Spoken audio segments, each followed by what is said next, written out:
The prison went quiet when the order came in. Not from a guard. Not from the warden. But from an inmate. Cells down 3 different hallways opened at the same time.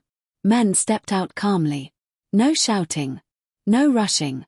Just quiet movement, like everyone already knew what to do. A guard watching the cameras whispered, "How does he control all of them, from one cell?" That was the moment the truth became clear. A crime boss had turned the prison into his headquarters. The highest peak of this story happened late one night in the prison control room. An officer noticed something strange. Phones were ringing outside the prison. Orders were being followed on the streets. Money was moving between people who had never met. And all the calls pointed back to one place. Cell Block D. Cell 217. The inmate inside that cell was named Victor Kane. He was serving a long sentence. Life inside. No chance of parole. Everyone thought that would be the end of him. They were wrong. Victor did not yell. He did not threaten. He did not fight. He smiled. Guards first noticed him because of how calm he was. While others argued, Victor listened. While others complained, Victor waited. While others caused trouble, Victor stayed clean. That was the low beginning. Nothing about him looked dangerous. Victor arrived at the prison in handcuffs like everyone else. He stood in line. He followed orders. He nodded at guards and said, "Yes, sir." Some guards liked him. That was the first mistake. Victor watched everything. Who talked to who? Who owed who favors? Who was angry? Who was scared? Prison was not chaos to him. It was a map. The high moment for Victor came when he helped someone. A weak inmate was being bullied. Victor spoke quietly to the bullies. No shouting. No threats. The bullying stopped. Word spread. People started coming to Victor. Not for fights. For advice. Who should I trust? How do I stay safe? Can you help my family outside? Victor listened. Victor remembered. Soon, favors began to move. Food trays. Extra blankets. Better work jobs. Nothing illegal. Nothing obvious. That's how Victor built power. Slowly. Silently. The guards didn't see it at first. Why would they? There were no fights. No violence. No alarms. But outside the prison, things were changing. Crimes were still happening. Deals were still being made. And people still said one name. Victor.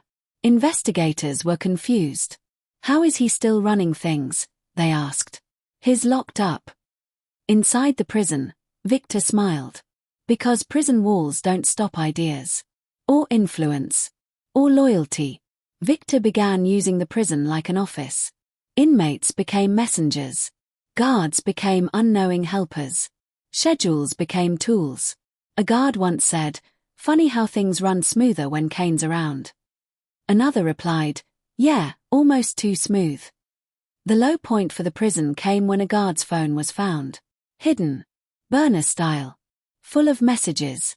All connected to outside crimes. The guard said only one thing during questioning.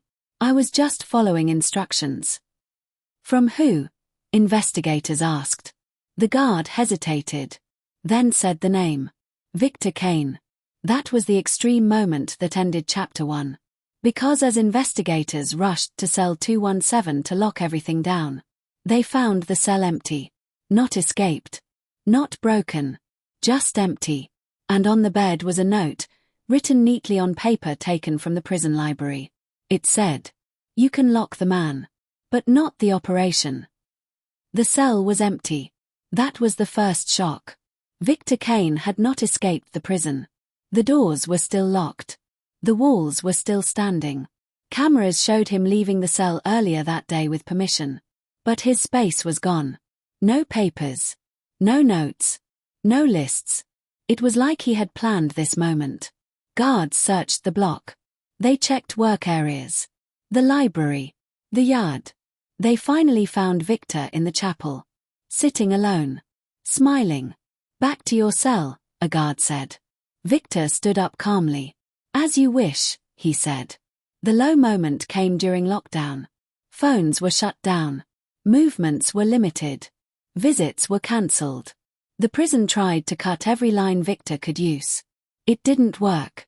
Orders still moved. Inmates still followed signals. Outside the prison, crimes continued, clean, fast, organized. Investigators felt like they were chasing a shadow. Victor was moved to a higher security unit. More cameras. Fewer privileges. No contact with other inmates. Or so they thought. Victor adapted. He used timing. A look here. A pause there. In prison, small things speak loud. The high moment for Victor came when two rival inmate groups stopped fighting. No reason was given. They just stopped. That kind of peace scared the guards more than violence. A senior officer said, "He's still running things." Another asked, "How?" No one had an answer. Investigators dug deeper. They tracked money outside. They followed calls. They watched patterns. And slowly, they saw it. Victor wasn't giving orders anymore. He was setting rules. Simple ones. Rules people followed even when he wasn't there. That made him untouchable. The low point came for the prison when a trusted guard was arrested. Not violent. Not greedy. Just loyal. He said, Victor kept things calm. He kept people safe. That's when officials understood the danger. Victor wasn't a bully. He was a leader. They planned a final move. Total isolation. No work. No chapel. No yard. Just silence. Victor was informed. He listened. He nodded. Good plan, he said. That night, something happened that no one expected. The prison went into lockdown after a fight broke out. Guards ran. Alarms rang. But the fight ended fast. Too fast. And on every camera, inmates stood still. Waiting. Like they were listening to someone. That was the extreme moment that ended Chapter 2. Because when the warden checked Victor's isolation cell, Victor was sitting calmly on his bunk. And through the wall, faint tapping could be heard. A pattern. A code. The headquarters had gone quiet. But it was still open. The tapping did not stop. It was slow. Careful. Steady. Tap. Tap. Pause. Tap. Tap. Tap. Pause. The warden stood outside Victor Kane's isolation cell, listening. A guard whispered, "Is that a code?" The warden didn't answer. He already knew. They shut off the lights in the unit. The tapping continued. They moved Victor to another cell. The tapping stopped for 1 hour.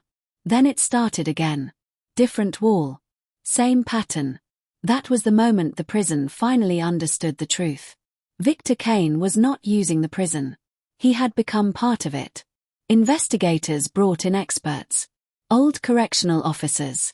Behavior specialists. Communication analysts. They studied footage for weeks. They watched how Victor walked. When he paused. Where he looked. And they saw it. Victor never needed words. He used timing. Movement. Silence. A cough at the right moment. Standing instead of sitting. Looking left instead of right. In prison, these were messages. The low moment came when officials realized how long this had been happening. Years. Victor had trained people. Not with orders. With habits. Outside the prison, arrests were made. One by one. People who followed rules Victor had set long ago. Even without contact. The high moment came when the state took a risk. They moved Victor Kane again. Not to another cell. Not to another unit. But to another prison. Across the country. No warning. No routine. The transfer happened before sunrise. No name on the transport list. No advance notice. No time to prepare. Victor sat in the transport van, hands cuffed, looking out the window. For the first time, he did not smile. Back at the prison, something strange happened. Nothing. No signals. No calm. No order. Small fights broke out. Arguments returned. The quiet control was gone. That's when guards realized something else. Victor had been holding chaos back. And now it was loose. The prison struggled. New systems were put in place. New leaders emerged.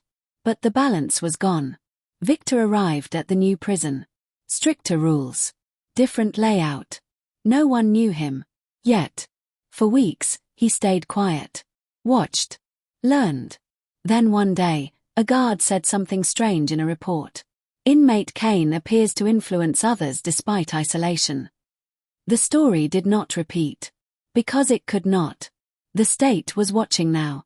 Every move. Every pause. Victor Kane never ran a headquarters again. Not fully. Not like before. But the lesson stayed. Prisons can lock bodies. They cannot always lock influence. Victor still serves his sentence. No phone. No visitors. No power. But his story changed prisons. Rules were rewritten. Communication was studied. Silence was no longer ignored. And every time a guard watches a quiet inmate too closely, they remember Victor Kane, the crime boss who turned prison into his headquarters. Until the prison learned how to take it back. That is the end of the story.